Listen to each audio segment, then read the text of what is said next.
नमस्कार दोस्तों, आप सभी का आपके अपने चैनल श्री ज्ञान लोक में स्वागत है। ज्ञानवर्धक कहानियों के लिए इस चैनल को सब्सक्राइब करके घंटी को जरूर दबा लें। नमस्कार दोस्तों, जय श्री कृष्णा, राधे राधे। तो दोस्तों, भूख, प्यास, नींद और आशा चार बहनें थीं।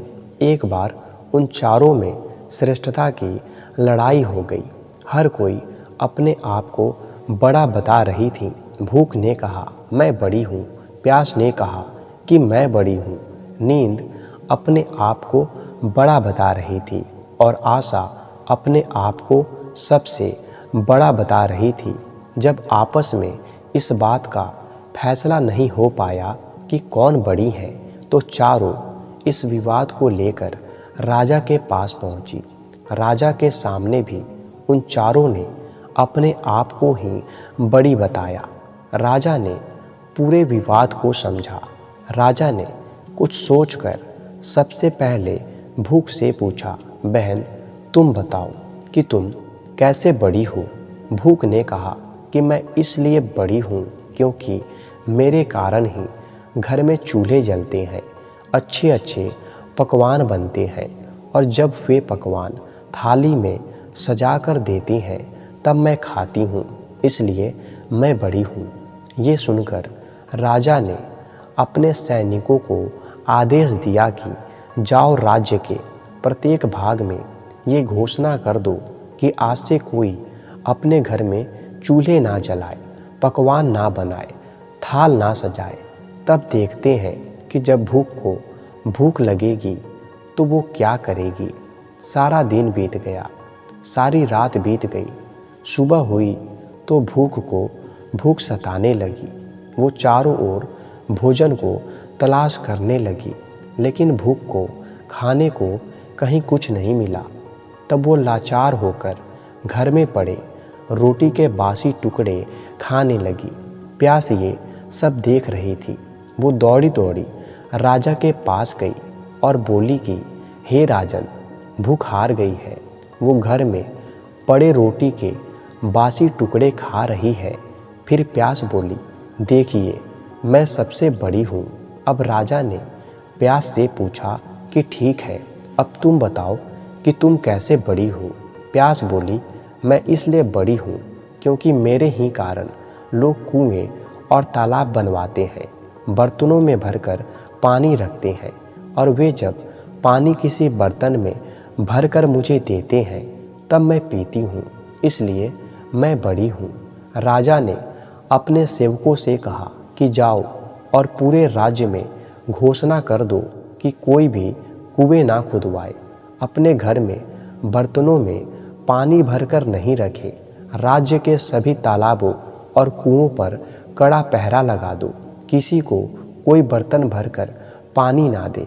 देखते हैं जब प्यास को प्यास लगेगी तो वो क्या करती है। पूरा दिन बीत गया और पूरी रात भी बीत गई। जब प्यास को प्यास सताने लगी, अब वो यहाँ वहाँ भटकने लगी। उसे जब कहीं भी पानी की एक भी बूंद पीने के लिए नहीं मिली तो मजबूर होकर वो झुककर एक गड्ढे का पानी पीने लगी। नींद ये सब देख रही थी।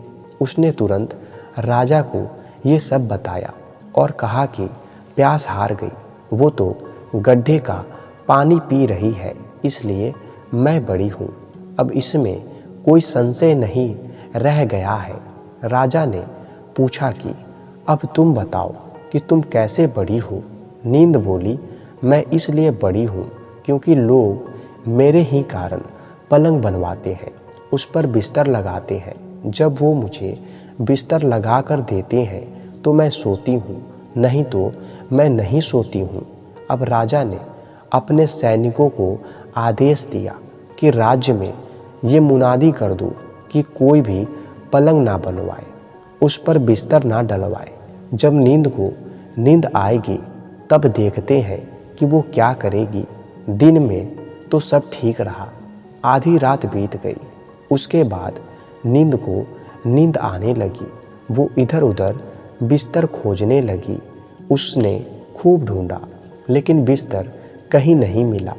जब बिस्तर नहीं मिला तो मजबूर होकर ऊबड़ खाबड़ जमीन पर ही लेट गई। आशा ये सब देख रही थी। वो तुरंत राजा के पास पहुंच गई और बोली कि नींद भी हार गई। नरम बिस्तर की बात कहने वाली नींद ऊबड़ खाबड़ जमीन पर ही सो गई है। वास्तव में भूख, प्यास और नींद तीनों में मैं बड़ी हूँ। राजा ने पूछा कि अब तुम बताओ कि तुम कैसे बड़ी हो। आशा बोली कि मैं इसलिए बड़ी हूँ क्योंकि लोग मेरे कारण ही काम करते हैं, नौकरी धंधा, मेहनत और मजदूरी करते हैं, परेशानियाँ उठाते हैं, लेकिन आशा के दीप को बुझने नहीं देते। राजा ने सेवकों से कहा कि राज्य में मुनादी करा दो, कोई काम ना करे, कोई नौकरी ना करे, कोई मेहनत और मजदूरी ना करे और आशा का दीप ना जलाए। जब आशा को आस जगेगी तो देखते हैं कि वो कहाँ जाती है। सारा दिन बीत गया, आधी रात बीत गई। जब आशा को आस जागी वो यहाँ वहाँ गई, लेकिन चारों ओर अंधेरा छाया हुआ था। टिमटिमाते दीपक की प्रकाश में एक कुम्हार काम कर रहा था। आशा वहाँ जाकर टिक गई। राजा ने देखा कि कुम्हार ने जो दिए बनाए थे वो कुम्हार की आशा के अनुसार सोने के हो गए। कुम्हार की छोटी सी झोपड़ी सुंदर महल बन गई। ये देखकर राजा बहुत खुश हुआ। फिर उसने अपना फैसला सुनाया कि भूख, प्यास, नींद और आशा, इन चारों में से आशा ही सर्वश्रेष्ठ है। ये सारी दुनिया आशा अर्थात उम्मीद पर ही टिकी हुई है। हम सभी के जीवन में एक आस ही होती है जो हमें नामुमकिन काम को करने की भी ताकत देती है। आशा घने अंधेरे में रोशनी की उस किरण की तरह है जो मनुष्य को घनघोर कष्ट में भी जीने की प्रेरणा देती है। इंसान हर बुरे समय से भी लड़ लेता है क्योंकि उसे एक आस होती है कि ये कष्ट का समय भी निकल जाएगा और अच्छे दिन भी आएंगे। यदि इंसान के जीवन में आशा ही ना हो तो वो एक मरे हुए इंसान के समान हो जाएगा। इसलिए कभी आशा का दामन मत छोड़ना क्योंकि आशा ही सर्वश्रेष्ठ है। धन्यवाद।